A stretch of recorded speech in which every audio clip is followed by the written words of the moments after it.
Bom, nessa apresentação, numa apresentação passada aí a gente viu um pouco sobre mock objects, né, entendendo aí como eles funcionam, como eles podem ser utilizados aí para o teste, né? E nessa apresentação vamos falar um pouco sobre os frameworks de mock. Em especial a gente vai ver um framework de mock chamado JMock, né, para entender melhor como funciona, certo? Então, é, quando a gente está usando o TDD, né, e a gente numa aplicação inteira e aí você tem muitos objetos, muitas dependências, né? Essa atividade de criar mocks ela começa a ficar complicada, né? Dependendo do tipo da classe que você está mocando e começa a dar muito trabalho, certo? E é, é, uma das desvantagens, né, de você criar o mock e ele verifica comportamento e tudo mais, por mais que a gente coloque bons nomes nos métodos, né, muitas vezes para você ver o que esse mock efetivamente está verificando, né, que comportamento esse mock está simulando, né, a gente tem que sair da classe de teste lá no mock, olhar a implementação do mock para ver o que ele está fazendo, para muitas vezes entender o caso de teste que a gente tem, né?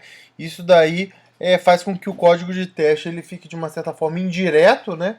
Porque você tem que ir em outra classe para olhar ele, e com isso é mais difícil de ser compreendido. E aí a pergunta, né, quando você começa a mexer com o mock, né, será que não tem uma forma mais fácil, né, de trabalhar com isso, de criar, né, de simular o comportamento dessas dependências, né? E felizmente aí temos aí os frameworks de mock, né, que eles podem fazer esse trabalho duro aí para você e facilitar bastante a vida na hora de criar esse tipo de teste, certo? Então vamos começar vendo, né, de uma forma um pouco mais geral, que a gente espera de um framework de mock, né? O que a gente espera que esse tipo de framework faça para a gente, né? Então, a primeira coisa que um framework de mock ele tem que fazer é possibilitar a simulação do comportamento da dependência.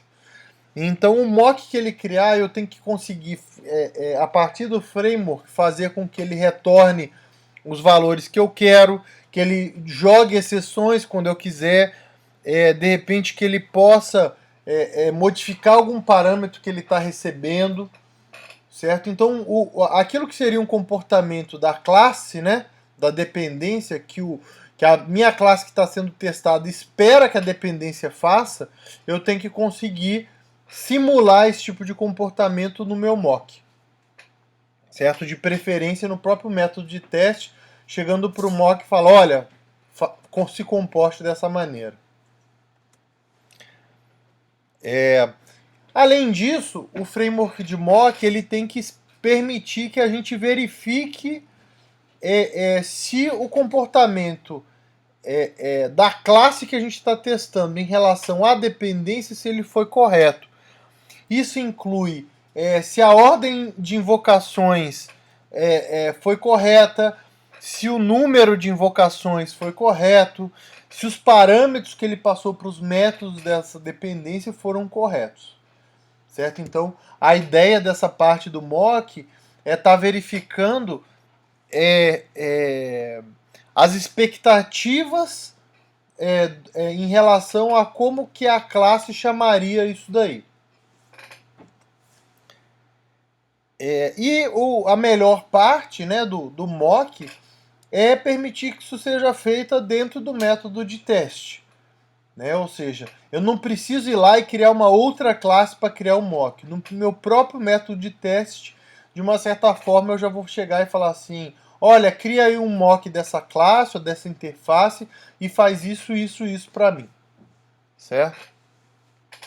Então isso faz com que o método de teste ele fique mais claro para quem está lendo e autocontido, ou seja, não precisa ir lá em uma outra classe para ver o que o mock vai fazer ou que verificações ele vai estar fazendo naquele método.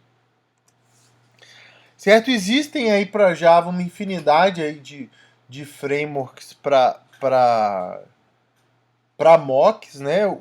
Os principais eu acredito que são esses três aí, o EasyMock, o JMock e o Mockito, certo? Eu vou mostrar cada um de uma certa, assim, de forma mais breve, e em seguida eu vou mostrar aí como que funciona o JMock. O EasyMock é mais ou menos assim, né? A gente, no caso aí, ele está mocando a interface list, né? Assim, para a gente simplesmente ver como que faz, né? Então eu uso aí esse método expected e o endReturn, né, para dizer que eu espero que seja chamado o getZero, né, e o endReturn é para dizer o que o mock vai retornar naquela situação, né? Então eu depois eu dou um mock.clear, significando que ali eu estou limpando o que foi feito, e o replay mock significa que ele tem que, a partir daquele momento, ele tem que, entre aspas, dar um replay naquelas coisas que foram feitas no mock, certo? Aí depois eu tenho o código que vai interagir com o mock, e em seguida eu chamo ali o método verify, que vai verificar se está tudo correto. O Mockito é bem parecido, ele é um pouco mais limpo, né? Ele não precisa daquele replay, nada disso, mas a gente vê que, tirando algumas diferenças de nome, né? Por exemplo, ao invés de create mock, é mock, né? Ao invés de expected e end return, seria when e then return, né? Então a gente vê que a ideia é mais ou menos a mesma. Certo? O JMock, por um lado, ele é mais verboso, mas pelo menos tem muita gente que não gosta do JMock, né? E acredito que vão ter alguns protestos aí por eu ter escolhido o JMock.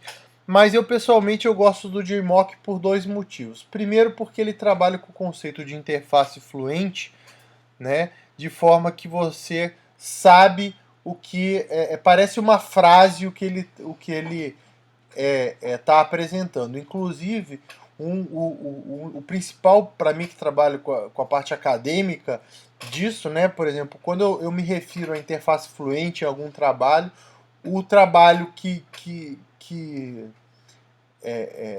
digamos assim, que falou sobre isso, né?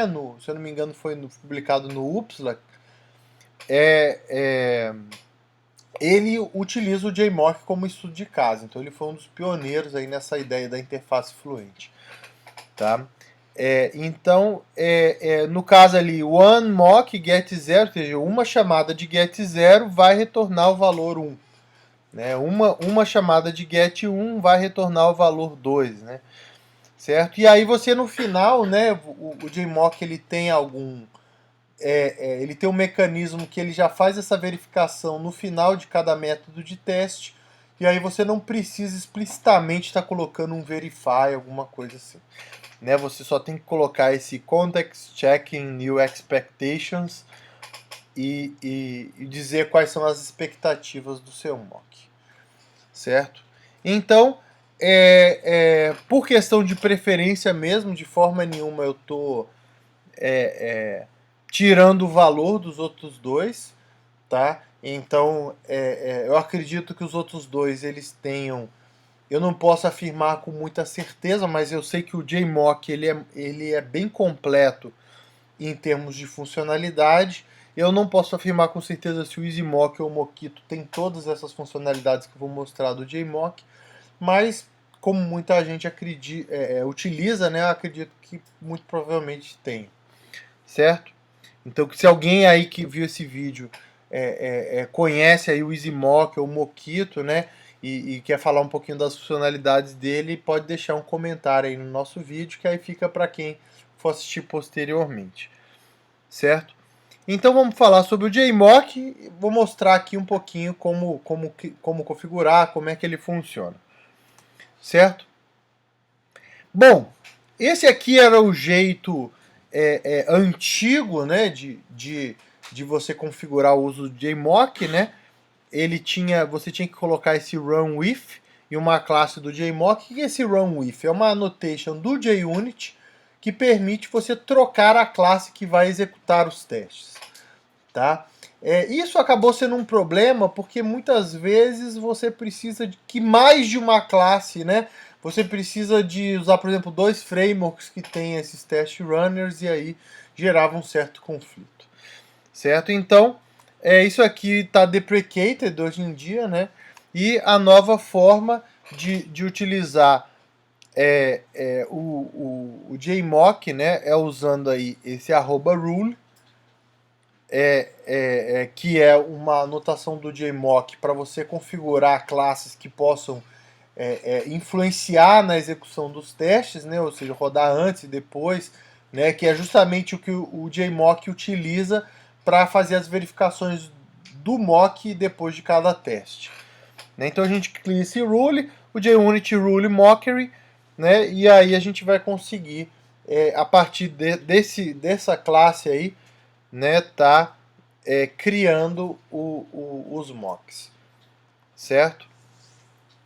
Então, como que a gente cria mock com o JMock, né? A gente observe que toda vez que eu usar esse CTX, né, nos exemplos aqui eu estou me referindo a essa instância aqui que normalmente a gente utiliza como uma fixture na classe de teste, ou seja, como um atributo da classe de teste, tá?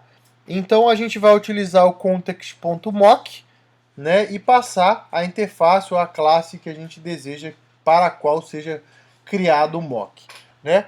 Uma informação que é importante a gente saber é que para cada classe ele dá um nome, para cada mock ele dá um nome, né, que é o nome da classe. Então o que vai acontecer? Se você tentar criar 2 mocks da mesma classe, ele vai dar pau. Então, para quando você vai criar mais de um mock da mesma classe, né? Então você acaba precisando dar um nome para esses mocks, né? Então aí você precisa definir esse segundo parâmetro aí. No caso aí seria o sub1, sub2, certo? Bom, ele tem essa sintaxe meio esquisita aí, tá? Acredite ou não, é uma sintaxe aceitável dentro do Java, tá? Que é esse CTX checking new expectations, né? E ali dentro daquele bloco de código você vai estar colocando quais são as expectativas que você tem a respeito do código, tá? Então aqui um exemplo de um teste mais completo usando aí o JMock, né? Então eu crio ali, por exemplo, um mock do subscriber, né?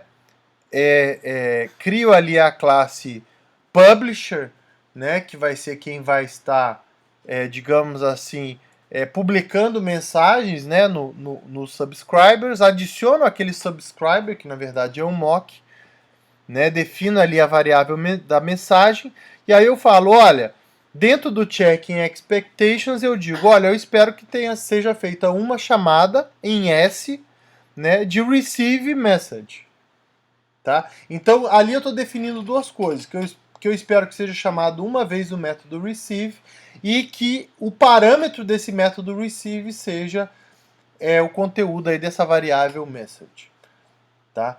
Essas expectativas, digamos assim, eu vou definir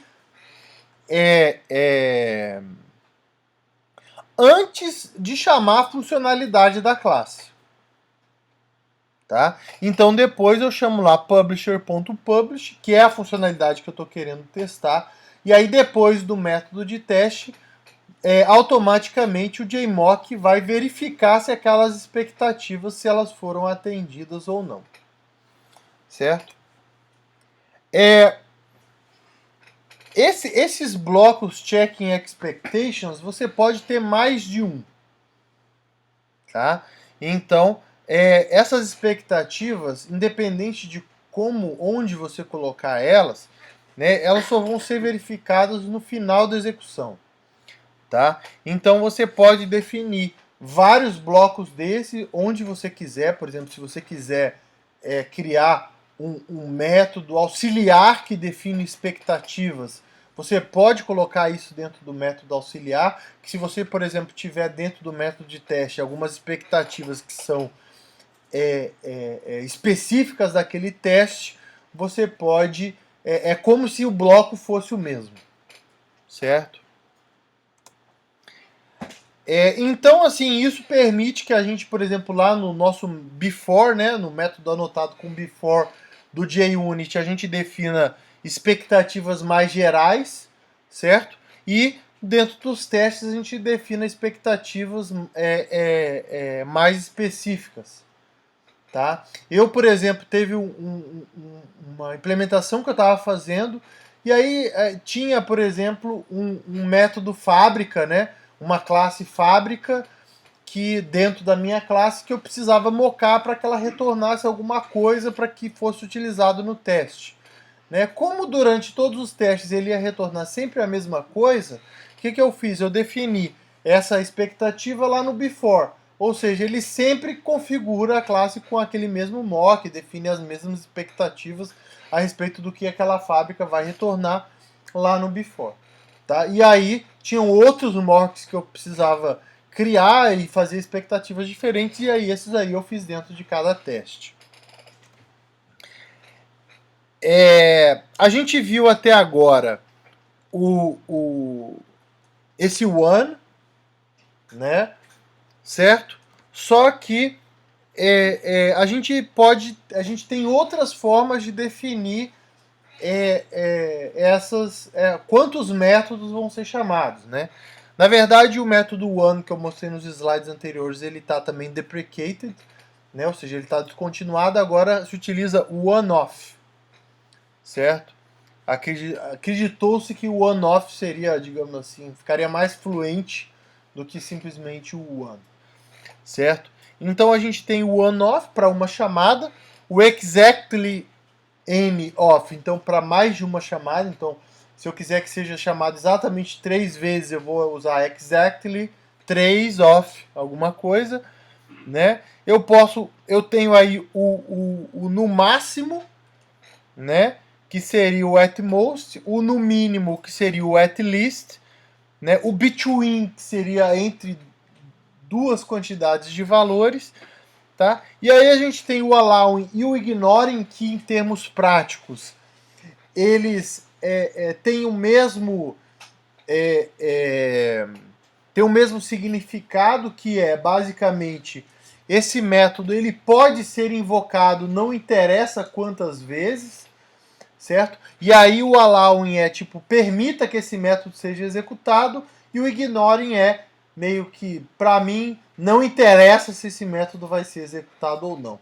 Então, assim, em termos dentro do framework, é a mesma coisa, só que decidiram criar 2 métodos para que semanticamente você diga exatamente o que você quer dizer com aquela expectativa.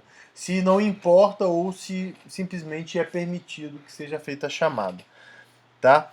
E por fim a gente tem o never, que na verdade é meio que default, mas ou seja, se você não disser nada e aquele método for chamado, vai dar pau, mas muitas vezes você quer definir explicitamente que uma determinada chamada ele não pode ser feito, né? Por exemplo, você pode falar assim, ó, permita que esse método seja chamado com qualquer número, mas nunca ele vai poder ser chamado com 0. Tá? Então dá para definir coisas desse tipo. Tá? Então, um exemplo aí, né? Então, por exemplo, olha, dentro desse método eu quero que seja chamado exatamente 3 de counter.count, né? E aí embaixo, por exemplo, nunca vai ser chamado o counter.clear. Eu pessoalmente gosto de colocar o never, mesmo que fique às vezes meio que redundante, para que fique claro que fique explícito que, olha, esse cara nunca vai poder ser chamado. Tá? E aí, uma observação importante que eu comentei no final da aula de mocks, né? Principalmente nessa questão da contagem do número de invocações, né? Lembre que essas verificações do mock elas têm que focar nos requisitos da classe e não naquela implementação que está agora, né? Então, por exemplo, vamos supor, eu tenho uma classe de negócios que depende de uma classe que acessa o banco de dados, certo? E eu tenho uma situação que eu preciso fazer uma inserção no banco de dados. Então eu falo assim, não, eu tenho que chamar uma vez esse cara. E sou obrigado a chamar uma vez. Se eu chamar duas vezes está errado, porque ele vai inserir duas vezes. Se eu não chamar nenhuma vez, também está errado, porque ele não vai estar inserindo no banco de dados. Agora, por exemplo, imagina que tem um outro método que vai lá e faz uma consulta no banco de dados. Certo? Então, esse método que faz a consulta, eu falo, bom, se ele não for chamado, pode ser que a minha classe tenha isso em cache. Não é obrigatório ele ser chamado. Em compensação também, acho que se de repente precisar chamar ele mais de uma vez, também isso não seria um problema. Então é esse tipo de coisa que você tem que avaliar quando tá criando o mock. Não é porque você fala assim, estou chamando essa query uma vez, então vou colocar para o mock aqui que espera uma vez. Né? Então é tudo uma questão da gente ver realmente quais são os requisitos em cada caso. Bom, uma outra questão importante é a gente definir o comportamento, né? Então, o comportamento a gente define com will, né? Então, por exemplo, eu posso estar retornando o valor, seria o will return value, né? E aí coloco o valor. Posso botar will throw exception, e aí eu digo qual a exceção que ele tem que lançar. Ou eu posso colocar o will, no caso, por exemplo, que eu queira que o método faça coisas diferentes em chamadas consecutivas. Por exemplo, se o método fosse chamado 3 vezes, eu quero que ele retorne coisas diferentes, né? Eu posso usar esse will on consecutive calls e colocar as diferentes coisas que eu quero que ele faça, né? Então, é um exemplo aí, por exemplo, eu falo assim, olha, eu quero que seja chamado exatamente 3 vezes o método counterCount e vai em chamadas consecutivas, retornar 10, retornar 20 e jogar uma exceção. Certo? Então, o que é isso? É um cenário de teste que eu estou criando. Olha, na terceira chamada desse método, joga uma exceção para ver se a classe vai se comportar de acordo com o esperado. Eu posso também criar novos comportamentos para o mock. Tá? Esse daqui eu coloquei porque, em específico, eu já precisei disso num teste que eu estava fazendo. O que aconteceu? Eu precisei que por exemplo, eu tinha lá um método insert, né? E no momento que eu mockava ele, eu precisava que a classe voltasse daquele método com o ID setado.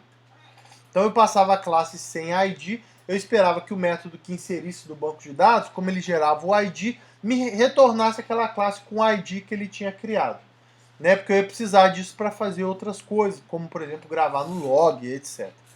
Né? Então, o que eu fiz? Eu criei esse setIdAction, que era o comportamento do meu mock, certo? De setar o ID na classe. Então, no caso, eu colocava, por exemplo, um will setID e botava o ID que eu queria que ele colocasse. Né? Então, como que eu faço? Eu tenho que, então, para criar a ação, implementar essa classe action, né? E ali no invoke, no caso, note que ele está pegando o parâmetro 0, então ele assumia que uma classe que com essa interface identifier estaria ali no primeiro parâmetro do método, e eu seto o ID que eu passei como parâmetro para ele.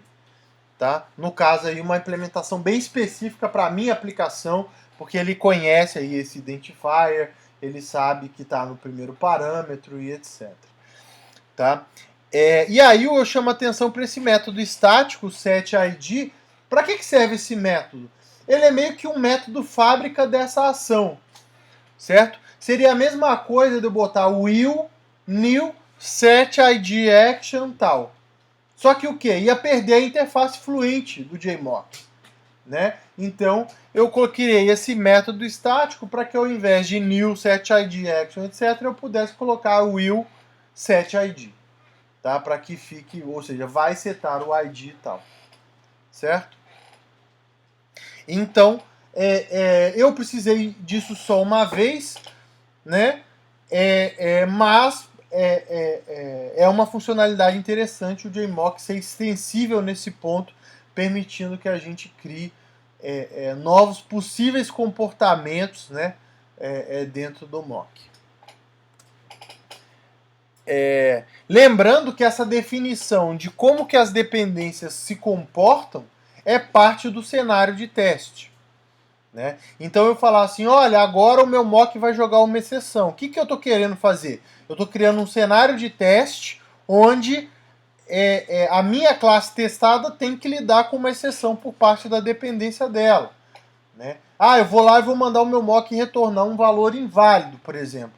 Imagine que ele espera que a dependência retorne sempre um valor inteiro positivo, eu mando ele retornar, por exemplo, -1.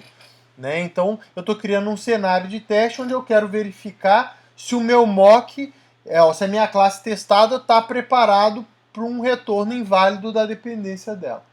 Tá? Então, lembrando que essa definição ela é parte do cenário, não das verificações. Comparando parâmetros. Né? Então, quando eu coloco lá o allowing ou on-off e qualquer coisa desse tipo, né, e eu coloco qual é o parâmetro, eu estou dizendo que eu espero que aquela chamada seja específica. Né?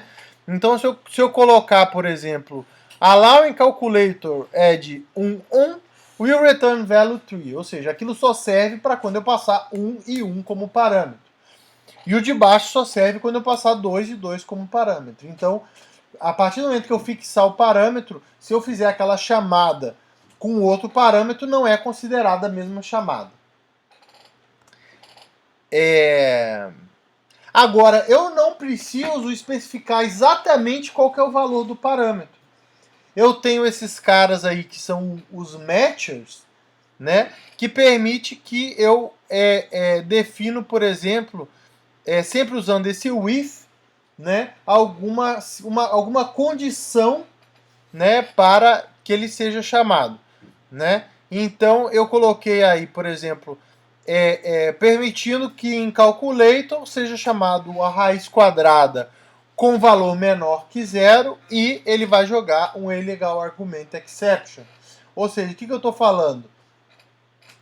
Olha, se por acaso, você pode chamar ou não por causa do allowing, né, mas se por acaso alguém chamar o método raiz quadrada com valor menor do que 0, jogue uma illegal argument exception. Né? E, por exemplo, ali embaixo eu estou falando, olha, faça o log, eu espero que o método log seja chamado, mas não quero definir exatamente qual a string que ele vai ser chamado, mas eu quero que aquela string contenha erro. Certo? Então tem alguns matchers, na verdade tem muitos matchers, tá? Eu coloquei aqui só alguns para a gente ter a ideia. Então, por exemplo, a gente tem o equal, que ele verifica pelo método equal ser igual. Né? A gente tem o same, que ele verifica pelo igual, se ele é igual, ou seja, que com igual tem que ser a mesma instância em memória. Com o equals, ele simplesmente tem que ser logicamente igual. Né? Então pode ser um valor nulo, um valor não nulo, né? Maior que, menor que. Né? A gente tem ali an ou n, né, de uma classe, certo? A gente pode tem também os matchers de string, né, ou seja, contendo a string, começando com a string, né? Tem outros, né? E a gente pode combinar esses matchers, né? A gente tem o todos, né? Que quando você quer, vamos supor, eu quero que contenha a string erro e quero que contenha a string com o login do usuário, por exemplo. Né? Então eu posso usar um all off, né? Isso daí, né? Ou n off, quando eu falo assim, olha, eu quero que ele logue uma string contendo erro ou uma string contendo, sei lá, exception, por exemplo. Certo? E tem o not que ele nega, né? Ou seja, então, se eu precisar que não contenha a string erro, então eu posso colocar um not e o contains string. Certo? Além disso, eu também posso criar os meus matchers. Tá? Não vou mostrar aqui, pessoalmente eu nunca precisei de criar matcher personalizado, mas se você precisar, você pode estender a classe Base Matcher ou Type Safe Matcher de acordo com a necessidade e criar os seus próprios matchers. Eu já adianto que a quantidade de matchers é muito grande, tá? Talvez, vamos botar aí um caso do tipo, olha, eu tenho lá, por exemplo, uma variável que é uma coordenada geográfica. E aí eu estou falando, olha, o meu matcher é uma coordenada geográfica próxima de um raio de tantos metros, por exemplo. Certo? Então aí sim, de repente, compensa eu criar o meu matcher de coordenada geográfica. Mas muito provavelmente você vai fazer isso só se você precisar fazer um matcher de alguma classe da sua aplicação. Certo? Sequências. Certo? Eu posso também verificar a ordem de execução. Né? Então, para fazer isso, o que eu faço? Eu crio dentro do meu Checking Expectations um sequence, uma classe do tipo sequence, que eu uso aquele context lá para criar, né, o que a gente estava usando como CTX, aí ele está usando o context, né, dou um nome para essa sequência, e aí os métodos que eu quero que seja verificada a sequência, eu simplesmente depois da expectativa coloco em sequence e passo como parâmetro a sequência. Nesse caso ele vai verificar que se o receive M1 foi chamado antes do receive M2, certo? Se a sequência for diferente, ele vai jogar um erro no mock. Então, mais uma vez, lembre-se de usar a sequência somente quando isso for parte dos requisitos da classe. Tá? Não fique usando sequência só porque o seu método chama naquela sequência. Tá? Bom, máquinas de estado. Tá? Aqui a gente chegou no ápice assim, da sofisticação que um mock pode ter. Tá? Que é quando, de repente, dependendo da condição, você tem que retornar coisas diferentes para a classe. Tá? Então, assim, eu confesso que uma vez eu precisei usar isso, somente uma vez. Tá? E assim, eu falei que eu não sei se outros frameworks de teste possuem determinadas funcionalidades, talvez se não tiverem vai ser só essa parte aqui. Tá? Então, durante um teste, às vezes o mock ele tem que se comportar diferentemente de acordo com o estado. Tá? Então imagina, por exemplo, que eu estou mockando uma classe aeronave e aí a partir do momento que eu chamo o método decolar, as expectativas em relação ao mock elas mudam. Certo? Então é mais ou menos isso daí que a gente vai utilizar aqui nessa parte de máquina de estado. Tá? Então como que a gente faz isso? Né? Da mesma forma que a gente cria sequência usando aquele sequence, né? A gente vai criar uma variável do tipo states, né? E a gente vai ter que dizer em que estado a gente começa. Então, por exemplo, vou começar no estado 1, certo? E aí eu tenho dois métodos que eu chamo para mudar, seria o dem, e para verificar se eu estou dentro de um estado, ou melhor, para dizer que aquela expectativa só vale quando ele estiver dentro de um determinado estado, então eu uso o when. Tá? Então eu chamo lá o start as, né? Eu estou começando no estado 1.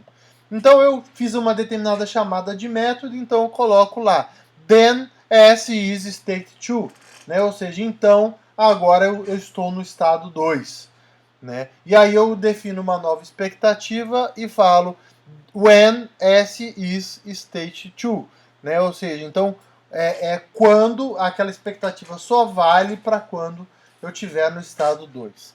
Bom, talvez tenha ficado um pouco confuso, então vamos ver um exemplo prático aqui. Né? Imagina aqui que eu estou definindo o states, né? Definir aí um estado, e aí eu coloco lá o start as off. Né? Ou seja, eu estou começando no estado desligado, né? No estado off. E aí eu falo assim, eu espero uma chamada do método connect. E aí, quando isso acontecer, o estado vai estar on. eu vou passar para o estado on. Eu espero pelo menos uma chamada de execute quando o estado for on. E eu nunca espero o execute quando o estado for off. Certo? Tranquilo? Uma outra utilidade, digamos assim, da máquina de estados uma pergunta que eu tive quando eu comecei a estudar o JMock. Mas poxa, se eu posso definir as expectativas lá no before, será que eu não posso sobrescrever, falar assim, olha, ok, para esse método vai ser diferente, esse pedacinho? Então o jeito que o JMock deixa você fazer isso é a partir da máquina de estado, né? Por quê? Você pode falar assim, olha, você cria uma máquina de estado, define um estado, define o estado inicial e todas as expectativas que você define são para aquele estado. Então, via de ordem, né? Como você está naquele estado, e se você não disser mais nada, ele vai se comportar normalmente, certo? Agora, se você quiser sobrescrever aquelas expectativas, você pode chegar e falar assim, olha, agora a máquina de estado está no estado 2 e as expectativas agora são outras, certo? Então, seria uma forma aí de você estar sobrescrevendo as expectativas nos testes. Esse caso eu nunca utilizei. Como eu falei, eu utilizei isso aqui uma vez só, tá? Eu vou contar a historinha para vocês entenderem. Eu estava implementando um framework, o Sphinge Query Builder, quem quiser até tá no GitHub para quem quiser ir lá e olhar o código de como que ficaram esses mocks, né? Então o que acontecia? Eu tinha uma funcionalidade que lia por reflexão os atributos de uma classe, né, as propriedades de uma classe e gerava uma query. A questão a ordem que essas propriedades são retornadas, elas não são garantidas, né? Eu não posso contar que a ordem que eu declarei na classe é a mesma ordem que elas vão ser retornadas para mim. Então, assim, eu tinha essa incerteza, digamos assim, da ordem que os parâmetros iam ser lidos, tá? E, por outro lado, eu precisava criar uma query a partir desses caras, né? Então, eu precisava definir o parâmetro e botar assim, e o outro parâmetro. Então eu tinha que ter uma chamada no método que definia o parâmetro e depois ter uma chamada no método end. Ter uma chamada no método que define o parâmetro e ter uma chamada no método end, né? Então o que acontece? A ordem não era correta, não é que não era correta, não era definida, mas eu sabia que entre um e o outro eu precisaria chamar o end, eu não poderia chamar dois em sequência. Então, assim, eu não tinha uma ordem certa, mas eu tinha uma regra de como essa ordem deveria ser. Tá? Então, como que eu fiz isso? Usando a máquina de estado, né? Ou seja, toda vez que eu chamava esse parâmetro, eu esperava que eu entrava num estado onde eu esperava que fosse chamado o end, né? E quando fosse chamado o end, eu entrava no estado que fosse chamado que eu esperava que fosse chamado a propriedade, certo? Então, assim, foi a única vez que eu realmente precisei usar isso, e realmente eu precisei, porque era importante ter esse end intercalado, né, para ele formar a query de forma correta. Tá? Então isso daí é um resumão, né, de tudo que a gente pode pôr. Muito dificilmente a gente vai usar tudo numa chamada só, mas se você precisar de usar 2 ou 3, essa é a ordem que você tem que usar, né? Então primeiro vem a contagem de invocações, o atList, o atMost, o onOff, etc, né? Depois você coloca o mock object, o nome do método que você espera que seja chamado. Aí vem aquelas constraints, né, o if, ou simplesmente o parâmetro fixo, né? Depois o inSequence, o when, para definir em qual estado aquilo é válido, o will, para determinar qual que vai ser a resposta que o mock vai dar, ou seja, o retorno, uma exceção, etc. E, por fim, o dem para determinar o novo estado da state machine. Correto? E aí, deixa aí um pensamento final aí, né? Se os seus mocks eles estão muito difíceis de serem criados, então, muito provavelmente é porque você tem uma feature envy, né? Certo? Você tem uma inveja de funcionalidade. Então, se você vê que você está tendo que nos seus mocks definir uma lógica muito grande ou muitas chamadas de método e tal, você fala assim, bom, se essa classe está chamando muitos métodos na dependência dela, talvez uma parte da funcionalidade era para estar lá na outra classe. Certo? Então era isso. Aguardem aí, né? Assistam também o nosso hands-on sobre o JMock para entender como isso daí funciona.